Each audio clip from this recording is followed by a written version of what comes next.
this month. I'm so sorry, Sparkle Bottom. Give it up real hard, Matt Leavett.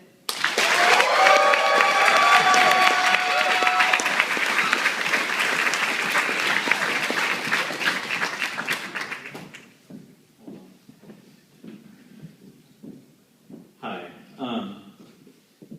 So I met Trevor 3 years ago down in San Diego. I had just come off of my first heart-rending breakup and had turned to the arms of strangers I met off the internet.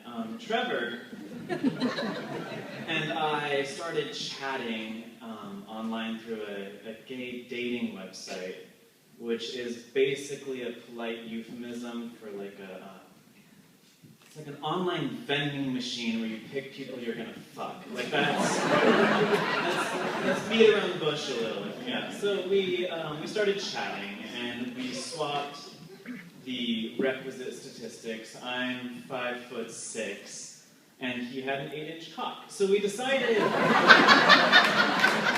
meet up, and we were talking about the things that we were interested in, and he brought up spanking. Now, spanking is one of those things that I always wanted to do, but I hadn't yet, and I said, yes, that sounds great. So we decided on a date, and the day came, and I hopped in my car, and I drove over to Trevor's, and I will admit, this was a moment where I probably shouldn't have been driving or operating heavy machinery. I don't know if you've experienced this, but it's when your genitalia completely takes over and you no longer have control over your brain. It was like a Jesus take the wheel moment, except I don't call my dick Jesus.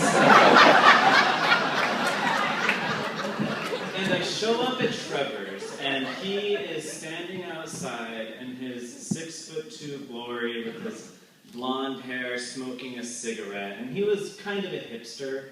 I don't remember exactly what he was wearing, but it was probably like a vest with nothing underneath it. Just like, you know the type, and this is peculiar to me, because I've gone on a couple of hookups, and they were very formulaic. You go to the person's house, you have sex for about 20 minutes, and then you leave. I mean, this was not a moment in my life where I was into conversation or necessarily eye contact. It was just, it was a clean operation. And so I show up and he's standing out there, and he recognizes me in my car, and I pull up and roll the window down, and I say, "Hi, I'm Matt," and he leans over and goes, "Hi, I'm Trevor." Now, I don't have any discrimination against people with high-pitched voices, but when I am trying to enter a more aroused state, it was difficult. So we talk, and he mentions that unfortunately his roommate is still home, so we can't do it in his apartment. And if there's something you need to know about spanking that I didn't at the time, is that it's very loud. It's not something that you can just put a towel by the door and hope that no one hears. I mean, you can't hide it. So, fortunately, Trevor has a plan. And I park my car, and we get into his car, and he drives me to a dark suburban street with no lights, overlooking downtown San Diego, and he puts the car into park. So Trevor gets in the back seat of his car, turns around and pats his knee and says, "Get over here, bitch." I'm committed, so I climb into the back seat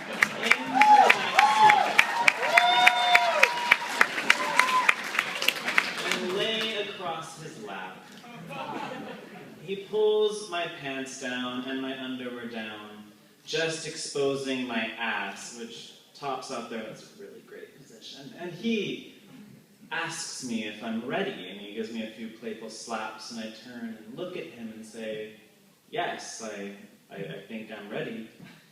And he raises his hand and slaps me hard. again, and again, and again, until I'm writhing in either pain or pleasure. I can't tell, but my ass is on fire and my dick is rock hard. And then he stops and says, "You know what you need?" "What, Trevor?" "What do I need?" "You need a drink to cool that ass down." Now, I'm going to take a moment. This is a lie. This will not help your ass if it's on fire. If anything, the dehydration from the alcohol will cause it to last longer, which is not a bad thing, but don't let someone fool you. So we go to a bar, and I, for whatever, have a couple Long Islands, and things get a little hazy at this point. There's karaoke involved. I think he sings Berlin, and we're talking about paintball, and suddenly we're back at his place, and we walk through the door, and wouldn't you know it, his roommate is still up. His apartment only has a sofa and a TV and a dingy carpet. I wouldn't have been surprised if there was like a sleeping bag on the floor just for people who wanted to crash. And his roommate is sitting there, chain smoking and drinking Coronas.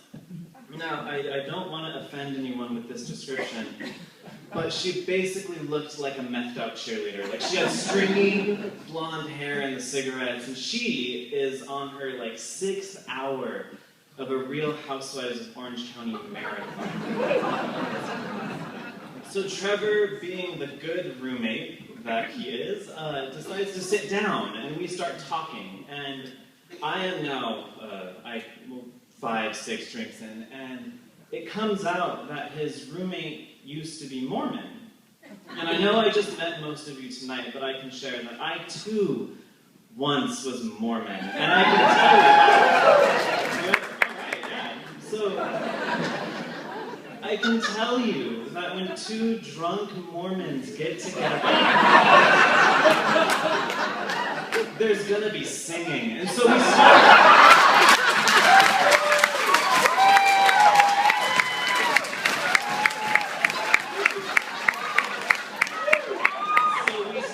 Talking about our favorite church songs, specifically primary songs, and for you non-Mormons out there, those are the songs that children sing while their parents are learning about God. So we have our favorites, and I tell her mine, and I apologize, but I am actually going to sing it. Because I really feel like it's really informative of who I am as a person in this story. The title of the song is, "I'm So Glad When Daddy Comes Home." And it goes, "I'm so glad when Daddy comes home, glad as I can be. I'll clap my hands and shout for joy and climb upon his knee." And at this point, Trevor is so frustrated that he basically drags me back into his room, which is a cave, and he says, "Are you ready, boy?" And he grabs a bag of treats that he has prepared for this evening, and he pulls from his 3 things. The first one is a blindfold, and I'm like, alright, I can get into that. The second one is a little brown bottle, a little brown glass bottle, and I ask him, "What's that?" And he goes, "You'll find out later." And the third is a dog leash. And I look at it and I say, "What's that for?" And he says, "I like to leash my boys." "No, I just met you. Like, I don't know you. You're not putting anything around my neck." And he says, okay, that's fine. He puts it down. And then he tries to fuck me. Now, what I have to tell you is that I'm a very small person. I don't know if you noticed. And that means I'm pretty tight. And he had an 8-inch dick. And we used a little lube, but it was basically like camel through the eye of the needle. That was basically what we were working with. And so he grabs the little brown bottle and he shoves it in front of my face, and I'm just drunk enough and just sub enough to inhale, and It was poppers, and the room starts to spin, and my body starts to melt, and all of my smooth muscle just relaxed, and in one fell swoop, he's in. And so we start fucking, and it's rough, and it's awesome, and I'm basically a pancake on the bed, and it's just... it was exactly what I had wanted all evening. And what I hadn't noticed, or what I didn't know at the time, was that he had placed the dog leash within arm's length of the bed. So while I am getting pounded into the mattress, he leans over in this ninja-like moment, grabs the dog leash, gets it around my neck, fastens it, and pulls me back, starting to choke me while he's fucking me. Now this has crossed a hard boundary, and I am terrified, which leads to what I can only describe as a Wonder Years moment, where the room seems to freeze, and it zooms out as I start to narrate to myself. Matt, what choices have you made?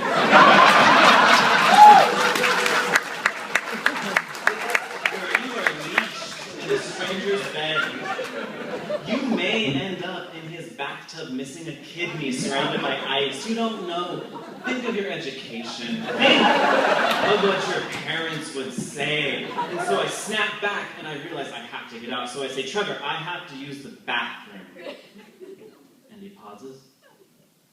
And then he goes, number 1 or number 2? Don't worry, Trevor, it's only number 1. I'll be right back. He unleashes me, I go to the bathroom, and I collect myself. It is there, after washing my face, I realize 3 things. Number 1, I am too drunk to drive myself home. Number 2, I'm too ashamed to call any of my friends. And number 3, my only option is to get Trevor to come, fall asleep and sober up, and then get the hell out of there. So I gather myself, I walk back into Trevor's room, and I fuck the shit out of him. And he comes, and we fall asleep. What I also didn't realize is that I had angered Trevor when I stopped the play.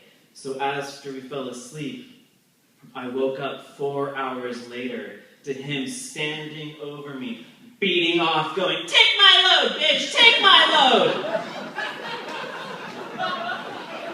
If there is one thing you need to know about me, I do not wake up well. I'm